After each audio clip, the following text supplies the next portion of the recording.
right there. If you don't see her, she's also right there in that wall up there. Good. In the porch. So guys, that lady, she was a huge, huge sex symbol. I mean, huge sex symbol. So maybe you're gonna say, really? With that face? She was a huge sex symbol. Well guys, but I will say that we are just looking to her face. But her body? She had a body like Shakira.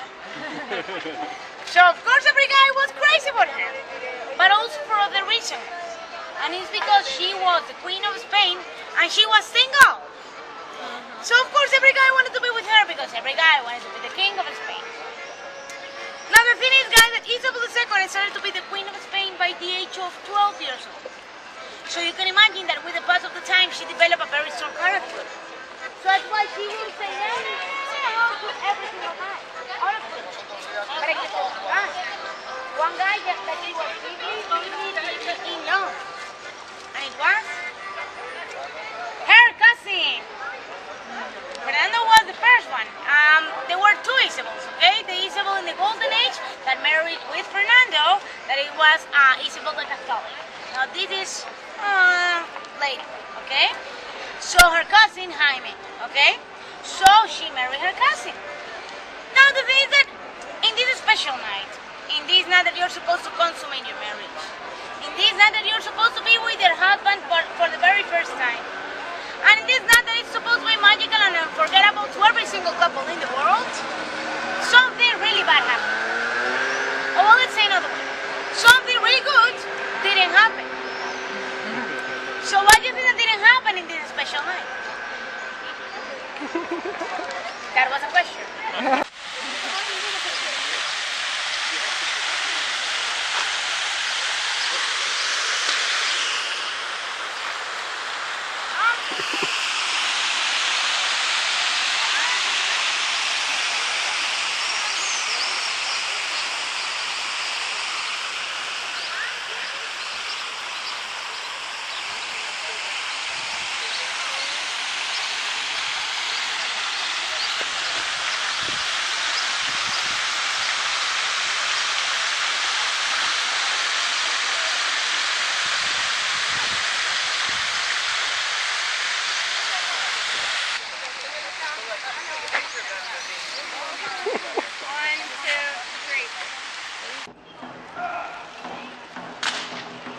It says changing of the guards at the Royal Palace in Madrid.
was fascist. A lot of people didn't like him. But you could say a lot of things about Francisco Franco, but definitely not that he was stupid, because he was very smart. He played his cards very well. Now I'm gonna give an introduction of another guy that he doesn't need an introduction at all. And his name was Adolf Hitler. So Adolf Hitler heard a little bit about one fascist guy in Spain. So he was like, I think that I'm going to give him a call. So he took up the phone and he called to Francisco. He was like, Francisco, hey mate, I'm Adolf Hitler, I'm fascist, you're fascist, we should be friends, what do you think? Should we get a coffee? I know guys, bad imitation of German people, I know, my accent sucks, okay, I know. So guys, what happened? In this meeting they were going to talk how Spain was going to become an ally for the Nazi Germany in the World War II. Now in this meeting they had a terrible argument and they left the room without supporting each other. But we know one more thing before Adolf Hitler left the room. And it was that he said to one of his military generals, this guy, Franco, I don't like him. I don't think that he's a good person. So guys, according to the words of Adolf Hitler, Francisco Franco was a bad guy. So if Adolf Hitler says that about you, there was something really special going on with you. I guess for sure. So because of this, guys, because Spain and Germany didn't get into an agreement, that's why Spain remained neutral for the World War II. So that's why, guys, everything that we see here is 100% authentic, and that's why it's beautiful to look at all of these buildings, because it has lots of years ago and continue intact. Now, if you're a smart ass, you're gonna say, but Erica, I know that Spain declared the war to Germany at some point. And I have to say yes. But that was 4 days before the invasion of Berlin. But then again, Spain remained neutral for the World War II. Now, if you're a smart ass, you're gonna say, but Erica, I know that Spain had a civil war. And I have to say yes. But that was in 1936 until 1939, when the fascist dictatorship was in town. Now guys, in terms of time, the Civil War was much closer to a Second World War than to the First one, of course. But in terms of military technology, the Civil War was much closer to a Second World War than to the First one. Why? Very simple, guys. Lots of bullets, come and going, but the Air Force was very small. So that's why the city couldn't get as damaged as other cities that had a war. So that's why, again, guys, everything that we see here is 100% authentic.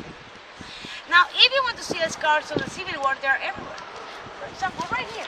Do you see the gray marks in the stones around? Yes? Well, algo de la cathedral. Very different, of course. I know. Okay, let's see another way. Who here has been in Barcelona? Okay, so La Sagrada Familia? Yes? Well, whatever. But hey, at least this is finished. At least it's finished. You have to give us that credit. So yes, guys, this is our cathedral. It is not as nice as the Sagrada Familia, but it is our cathedral. Now, guys, there's a very good reason why this building doesn't look any better on the outside. Now, you may remember me saying this about 20 minutes ago in the Royal Theatre. Well, it is same for your answer. The reason, guys, why this Almudena Cathedral or the Royal Theatre doesn't look any better on the outside is because it's because they are right next door neighbors with these guys here. Guys, whenever you're right next door neighbor with the royal family, you're never gonna try to compete with them or overshadow them. That's why the Almudena Cathedral and the Royal Palace have been best friends with each other for life. Actually, guys, this is the shortest distance in the world that you're gonna find between political power and religion. Now, to talk about the building itself, there is not too many things that I can tell you about this building. In fact, it's not even